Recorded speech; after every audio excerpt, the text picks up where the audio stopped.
ಚಂದ್ರಮತಿಯ ಪ್ರಲಾಪ. ಇಲ್ಲಿ ನೀವು ಈ ಕಥೆಯಲ್ಲಿ ಏನನ್ನ ತಿಳ್ಕೊಳ್ತೀರ ಅಂದರೆ ಒಂದು ತಾಯಿಯ ಪ್ರಲಾಪ, ಅಳಲು ಮತ್ತು ಸಂಕಟ, ಒಂದು ತಾಯಿಯ ರೋದನೆ ಹೇಗಿರುತ್ತೆ, ಆಕೆಯ ಒಂದು ಆಕ್ರಂದನ ಹೇಗಿರುತ್ತೆ. ಮಗ ಸತ್ತು ಹೋದಂತಹ ಒಂದು ವಿಷಯ ತಿಳಿದಾಗ ಒಂದು ತಾಯಿಗೆ ಆಗುವಂತಹ ಒಂದು ಸಂಕಟ ಏನು ಅಂತ ಈ ಒಂದು ಕಥೆಯಲ್ಲಿ ತಿಳ್ಕೊಳ್ಳೋಣ. ಏನಪ್ಪ ಅಂತ ಅಂದರೆ, ನೀವು ಕನ್ನಡದ ಒಂದು ಸತ್ಯ ಹರಿಶ್ಚಂದ್ರ, ರಾಜ್ಕುಮಾರ್ ಅಭಿನಯಿಸಿದ ಸತ್ಯ ಹರಿಶ್ಚಂದ್ರ ಕಥೆನ ನೋಡಿರಬಹುದು. ಅದೇ ಸ್ಟೋರಿ. ಇಲ್ಲಿ ಸತ್ಯ ಹರಿಶ್ಚಂದ್ರನ ಪುತ್ರ, ಆತನ ಹೆಸರು ಲೋಹಿತಾಶ್ವ.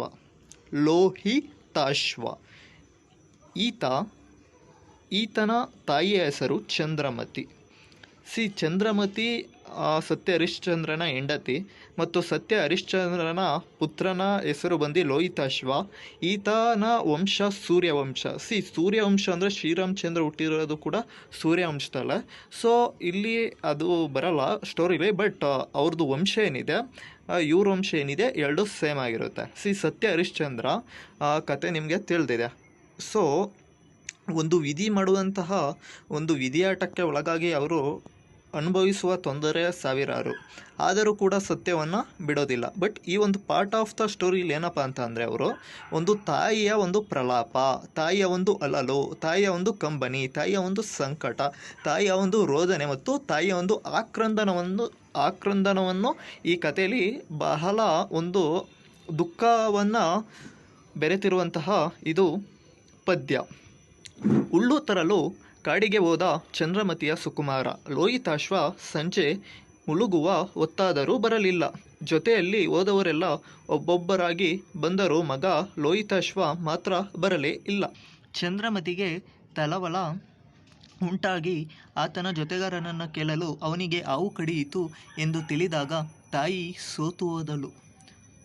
ಒಡೆಯನ ಅಪ್ಪಣೆ ಪಡೆದು ಏನು ಮಾಡಲಿ ಎಂದು ಕೊರಗುತ್ತಾ ದುಃಖದಿಂದ, ಮಗನೇ ಚೆನ್ನಿಗನೇ, ಏ ಸುಕುಮಾರ, ಪ್ರೀತಿಯ ಮುದ್ದು ಮಗನೇ, ನನ್ನನ್ನು ಇರಿದು ಕೊಂದೆಯಲ್ಲ, ನನ್ನ ಕೊರಲನ್ನು ಕುಯ್ದೆಯಲ್ಲಪ್ಪ, ಹೇ ವಿಧಿಯೇ, ನನಗೆ ಈ ರೀತಿಯ ನೋವು ಕೊಟ್ಟು ವಿಷಯ ಉರಿಯಲ್ಲಿ ನನ್ನನ್ನು ತಳ್ಳಿ ವೀರಕುಮಾರನಾದ ನೀನು ಹೀಗೆ ಸಾಯುವುದು ನ್ಯಾಯವೇ ಎಂದು ಆಕೆ ಹೋಗುತ್ತದೆ.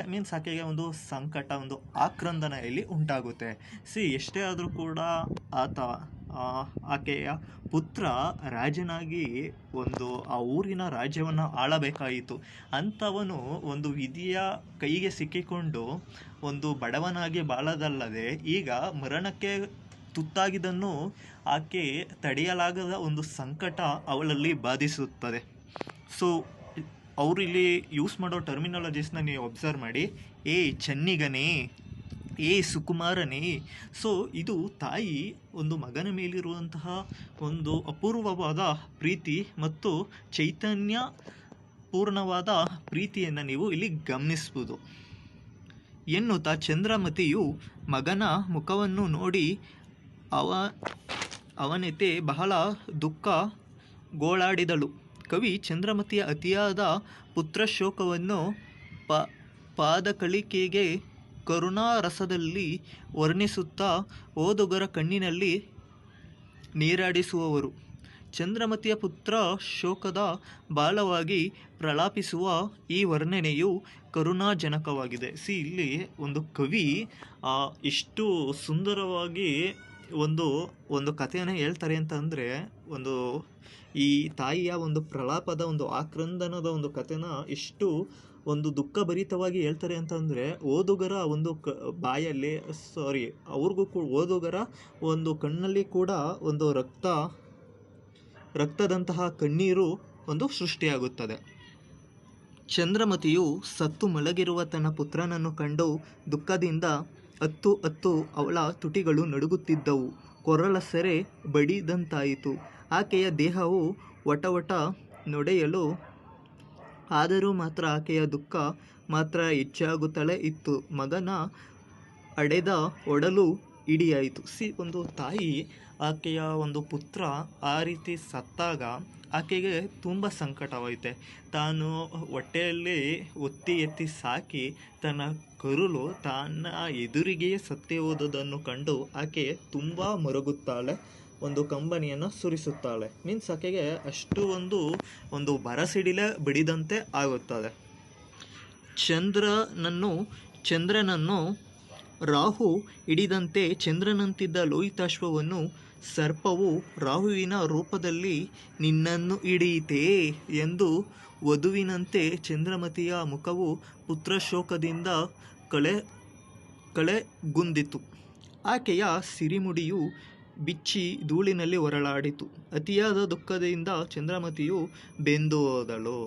ಇಲ್ಲಿ ಒಂದು ತಾಯಿ ಅವಳ ಒಂದು ಸಂಕಟವನ್ನು ವ್ಯಕ್ತಪಡಿಸ್ತಾಳೆ. ನಿಮ್ಗೆಲ್ಲರಿಗೂ ಗೊತ್ತು, ರಾಹು ಸೂರ್ಯನ ನುಂಗಕ್ಕೆ ಹೋಗಿದ್ದ. ಇದೊಂದು ಪುರಾಣ ಬೇಸ್ಡ್ ಸ್ಟೋರಿ, ನಿಮ್ಗೆಲ್ಲರಿಗೂ ಗೊತ್ತಿರುತ್ತೆ. ಇಲ್ಲಿ ಆಕೆ ವಿಧಿಗೆ ಯಾವ ರೀತಿ ಕೇಳ್ತಾಳೆ ಅಂತ ಅಂದರೆ, ನೋಡಪ್ಪ,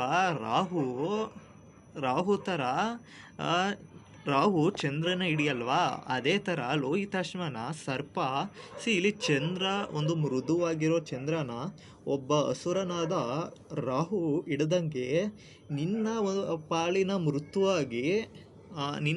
ಮೃತ್ಯುವಾಗಿ ನೀನು ಚಂದ್ರನಂತಿದ್ದ ನನ್ನ ಮಗನನ್ನು ಸರ್ಪವು ಒಂದು ರಾಹು ಥರ ಒಂದು ರಾಕ್ಷಸನಂತಹ ಈ ಸರ್ಪ ಚಂದ್ರನಂತಿದ್ದ ನನ್ನ ಪುತ್ರನನ್ನು ಕೊಂದಿತಲ್ಲ ಎಂಬುವ ಒಂದು ಸಂಕಟ ಆಕೆಯ ತಾಯಿಗೆ ಇರುತ್ತದೆ. ಆ ರೀತಿಯಾಗಿ ಆಕೆ ಪ್ರಶ್ನಿಸುತ್ತಾಳೆ. ಮೀನ್ಸ್ ಆಕೆ ಈಗ ತಾನೇ ಮದುವೆ ಆಗೋ ಒಂದು ಹೆಣ್ಣಿನ ಮುಖದ ನೋಟ ಯಾವ ರೀತಿ ಇರುತ್ತೆ, ಆ ರೀತಿಯಾಗಿ ಒಂದು ಡಿಸಪಾಯಿಂಟೆಡ್ ಆಗಿ, ಲೈಕ್ ಒಂದು ಎನ್ಲೈಟ್ಮೆಂಟಿಂದ, ಒಂದು ದುಃಖದ ಎನ್ಲೈಟ್ಮೆಂಟಿಂದ, ಲೈಕ್ ಯಾವ ಥರ ಅಂತಂದರೆ, ಒಂದು